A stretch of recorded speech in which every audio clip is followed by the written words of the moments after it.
আমরা অনেকেই কথায় কথায় প্রায়শই বাল শব্দটার উচ্চারণ করি, বিশেষ করে কোনো কিছু মন মতো না হলে কিংবা রেগে গেলে বলে বসি ধুরবাল, হেরবাল কিংবা জাতবাল। কিন্তু আপনি জানলে অবাক হবেন যে আমরা বাঙালিরা যে বাল শব্দটার উচ্চারণ করি তার মানে কিন্তু আসলে চুল নয়, যা হিন্দি শব্দ থেকে এসেছে, বরং বাল শব্দটা এসেছে ইতিহাস থেকে মুছে যাওয়া একটি দেবতা থেকে। আসেন জানি বিস্তারিত। বাল দেবতা মূর্তিতে পশু মূর্তিটা আসলে শয়তানকে নির্দেশ করে। বাল মূলত হিব্রু সেমিটিক পৌত্তলিকদের ঈশ্বর, যার অর্থ হচ্ছে প্রভু। হুবল বা বাল হলো এমন একটি আত্মা যাকে ইতিহাসে অনেক অভিশপ্ত বলা হয়েছে।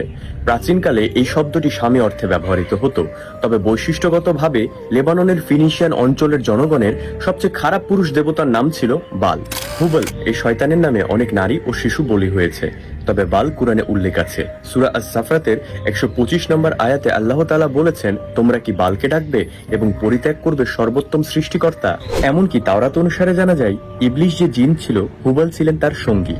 খ্রিস্ট ধর্ম এবং বাইবেলে বলা হয়েছে ভণ্ড ঈশ্বর তিনি, প্রতিটি মন্দ জিনিসের জন্য তাকে পুজো করা হতো। আর এই বিষয়টা চলে আসছে সেই রোমান কাল থেকে।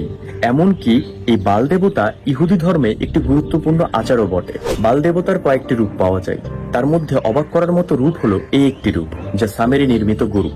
মুসা আলাইসাল্লাম যখন আল্লাহর নির্দেশে 40 দিনের জন্য তুর পাহাড়ে চলে যান, তখন তার অবর্তমানে যে ব্যক্তি গোবাছুরের প্রতিমূর্তি তৈরি করে বনি ইসরায়েল জাতিকে শিরকের গুনাহে লিপ্ত করেছিল, সেই ব্যক্তির নামে সামেরি। সে ছিল মুসা আলাইসাল্লামের যুগের সবচেয়ে বড় মুনাফিক। সামেরি নির্মিত গরুর দুই শিংয়ের মাঝখানে সূর্য, যা কিনা মিশরীয় দেবদেবীগণের মাথায়ও ছিল। কোরআনে শয়তানের কোনো বর্ণনা নেই, তবে হাদিসে বর্ণিত বিশেষ সময়ে সূর্যের দুই শিংয়ের মাঝখানে চলে আসার সাথে আশ্চর্য রকম মিল পাওয়া যায় এই দেবতার। আর বাইবেলের চিত্রগুলোতে লুসিফার মানেই তো দুই শিংওয়ালা একজন, যার ফলে সকল ধর্মীয় গ্রন্থের ভিত্তিতে এটা প্রমাণ হচ্ছে যে হুবাল হচ্ছে শয়তান। এই শয়তান বা তার প্রতিনিধিদের উদ্দেশ্যে নরবলি, আত্মা বিক্রয়, কালো জাদু চর্চার মতো ঘটনা আসলে ইতিহাসে বা বর্তমানে অস্বাভাবিক কোনো ঘটনা নয়। যার ফলে এই ভিডিওটি দেখার আগ পর্যন্ত যারা না জেনে এই বাল শব্দটার উচ্চারণ করতেন, আশা করছি এই ভিডিওটি দেখার পর থেকে এই শব্দটি উচ্চারণ থেকে বিরত থাকবেন।